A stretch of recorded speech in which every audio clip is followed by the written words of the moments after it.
मंदिर मस्जिद की लड़ाई, हिंदू मुसलमान की लड़ाई, हिंदुस्तान पाकिस्तान की लड़ाई कोई नौजवानों ने रोटी की लड़ाई बना दिया। जिस तरह किसान रोटी की लड़ाई लड़ रहा था, तो उनके पुरखे एक साल लड़ाई लड़ कर के जीत के गए हैं, और उनके बेटे इस बार लड़ाई ही नहीं जीतेंगे, देश की सत्ता पर भी कब्जा करेंगे। कौन इस पटने में आया अपनी बात को कहने के लिए और बिना लाठी खाए लौटा हो? इसके बाद कमेटी बनेगी, और कमेटी जब चुनाव खत्म हो जाएगा, इनकी उत्तर प्रदेश से सरकार खत्म हो जाएगी, तो जिस तरह से ख्याल कर लेना, महाभारत में चक्रव्यूह के गेट पर जयद्रथ खड़ा था और उस दिन अभिमन्यु का वध हुआ। उसी तरह उत्तर प्रदेश में जयद्रथ जहाँ खत्म हुआ कि दिल्ली का चक्रव्यूह खत्म हो जाएगा, इनको पता है। इसलिए योगी को जयद्रथ के रूप में खड़ा कर दिए हो मोदी, लेकिन भूलना मत, जब जनता पार्थ के रूप में खड़ी हो जाती है तो उसका कृष्ण भी वही खड़ा होता है। और जब कृष्ण की दिमाग और अर्जुन की धनुष और बाण जब चलती है तो फिर उसमें कोई बचता नहीं। आज भारत की यही स्थिति है।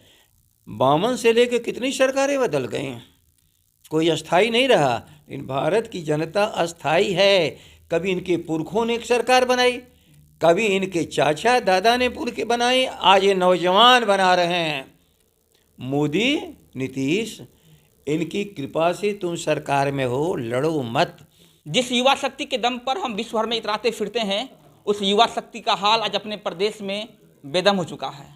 देखिए, युवाओं को सड़कों पर पीटा जा रहा है, जेलों में डाले जा रहे हैं युवा, और बड़े बड़े टीचरों पर एफआईआर दर्ज कर लिया जा रहा है। आरजेडी के प्रदेश अध्यक्ष जगदानंद सिंह जी हमारे साथ है, बातचीत करेंगे, क्योंकि आजकल युवाओं का हाल जो है वो अपने देश में बहुत ही ख़राब है। और जिस तरह से युवाओं को पीटा जा रहा है, उनकी माँ की, बहन की को भद्दी भद्दी गालियाँ दी जा रही है, ये बहुत ही शर्मनाक जो है वो विषय है, और शर्मनाक तस्वीर जो है वो निकल कर सामने आ रही है।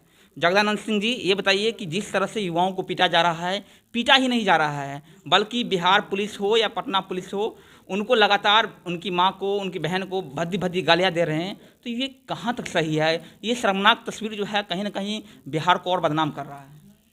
असल में आप लोग पिछले 16 साल से जो हो रहा है उस पर आंख बंद करके लोग बैठे हैं। आप कौन इस पटने में आया अपनी बात को कहने के लिए और बिना लाठी खाए लौटा हो? एक भी महिला हो, नौजवान हो, किसान हो, विद्यार्थी हो, व्यापारी हो, अपनी रोजी रोटी की बात करने आया और उसको यहाँ से पीट करके गया। इसलिए जो यहाँ पर हो रहा है वह श्री नीतीश कुमार जी की जो अपनी आदत है, परंपरा है, जो इन्होंने 16 साल से बना रखी है, वो अपने परंपरा का निर्वाह कर रहे हैं। उसका कारण है, उनको मालूम है कि हम जनता के भरोसे तो कुर्सी पर है नहीं, इसलिए जनता को और उनकी परवाह को उनको क्या करना है। इतनी स्पष्ट और सामान्य हमने अब तक कोई देश में लड़ाई नहीं देखी। सिंपल बात, एक के बदले 20 लोगों का रिजल्ट निकालो, और दूसरा, विज्ञापन में तुमने जो कहा है डी कैटेगरी की परीक्षा हम लेंगे, तो एक परीक्षा लो। क्या इसमें कॉम्प्लिकेशन है? कौन सा वो विषय है? यदि वो कहता कि हम 2,42,00,000 लोग फार्म भरे हैं और सबको रख लो, तो हमको झगड़ा समझ में आता है। कहा कि आपकी क्रिया पर हमारी कोई बहस नहीं, लेकिन जो आपका घोषित क्रिया है आप उससे पीछे मत हटिए। एक के बदले 20 लोगों का नतीजा निकालो, 1,35,000, तो 1,35,000 का मतलब सीधे 20 गुना आप रिजल्ट निकाल दो। 35,000 की एक कैटेगरी है, 1,00,000 की एक कैटेगरी है।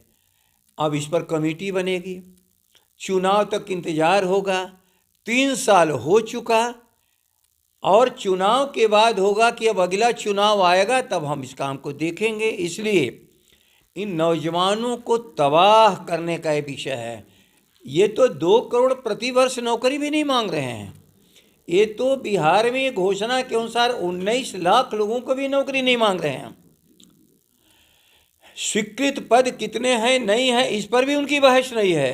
कहा कि भारत की सरकार ने 19 में जो विज्ञापन किया 35,000 नौकरियों के लिए, 1 लाख नौकरियों के लिए, उसको विहित प्रक्रिया के द्वारा, घोषित प्रक्रिया के द्वारा इन रिक्तियों को आप भर लीजिए। अब इस बात के लिए मारपीट कौन सा? अब ये कहेंगे एक बाइक आप सड़क पर आ गए, नहीं तो 90 लाख ट्वीट इस पर, अर्थात 90 लाख ट्वीट निगाह से नहीं गुजरी होगी सरकार को, ऐसा मामला नहीं है। दूसरी चीज, लोगों का सड़क पर आना बहुत बाद में हुआ है। उसके पहले जो भी उनके छोटे मोटे तरीके थे, उस छोटे मोटे तरीकों से सरकार का ध्यान आकर्षित किया, लेकिन कुछ भी रिस्पांस नहीं, कोई रिस्पांस नहीं। तो ये लोग आ गए सड़क पर, आ गए रेल के सामने, और इनको शंका है कि हमें नौकरी देगा कि नहीं देगा, ये तो रेल को भी बेच देगा।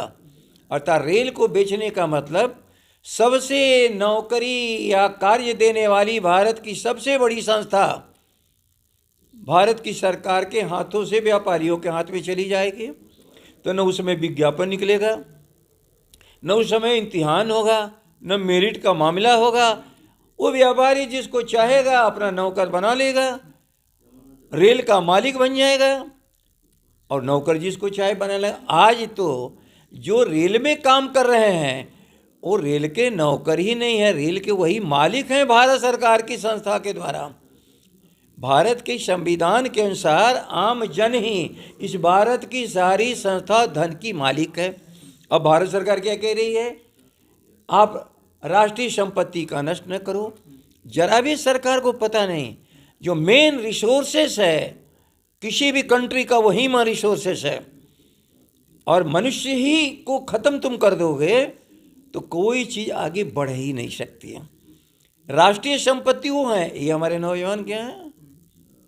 ये राष्ट्र के नागरिक, ये राष्ट्र के मालिक। इस लोकतंत्र में सरकार बनाने की ताकत इनके पास है।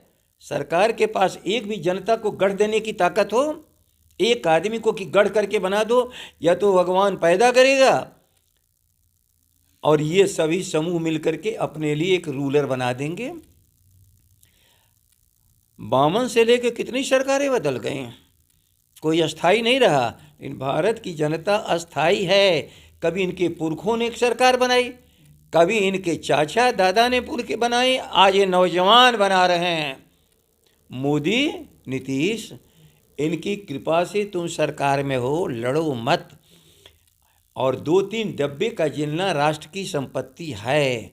इन करोड़ों लोगों को भूखे मर जाना अपराध के रास्ते चल देंगे कल, क्योंकि ये भूख पता नहीं इंसान को पता नहीं कहाँ ले जाके खड़ा करती है।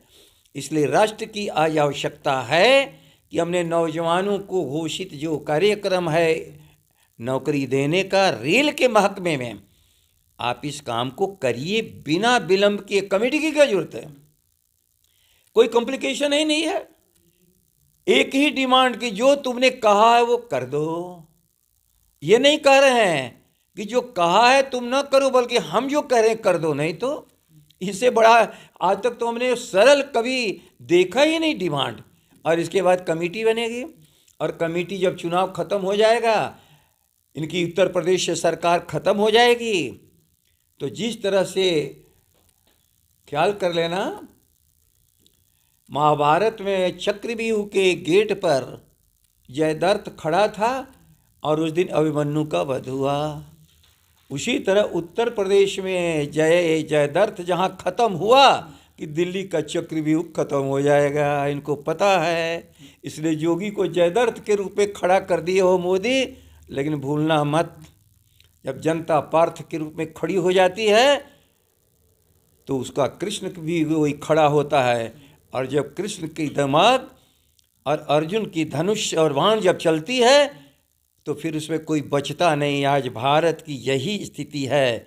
ये अर्जुन के रूप में खड़े हैं ये नौजवान और भारत के सारे समझदार उनके माता पिता और राजनीतिक ताकत कृष्ण के रूप में इनके पीछे खड़ी है। इसलिए ये लड़ाई छोटा नहीं है। इस लड़ाई को आप भयानक मोदी जी मत बनाओ।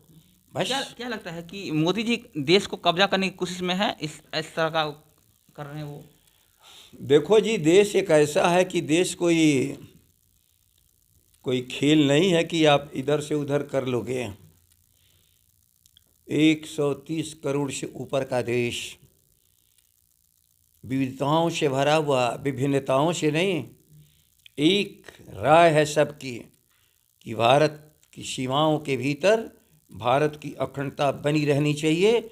धर्म के आधार पर, जाति के आधार पर आप इस भारत को तोड़ने का जो प्रयास ये लोग कर रहे हैं, मंदिर मस्जिद की लड़ाई, हिंदू मुसलमान की लड़ाई, हिंदुस्तान पाकिस्तान की लड़ाई, कोई नौजवानों ने रोटी की लड़ाई बना दिया। जिस तरह किसान रोटी की लड़ाई लड़ रहा था, तो उनके पुरखे एक साल लड़ाई लड़ कर के जीत के गए हैं और उनके बेटे इस बार लड़ाई ही नहीं जीतेंगे, देश की सत्ता पर भी कब्जा करेंगे। चलिए, युवा जो है वो निश्चित ही जीतेंगे, और सिर्फ जीतेंगे नहीं बल्कि देश की सत्ता पर भी कब्जा करेंगे और मोदी सरकार को उखाड़ फेंकेंगे।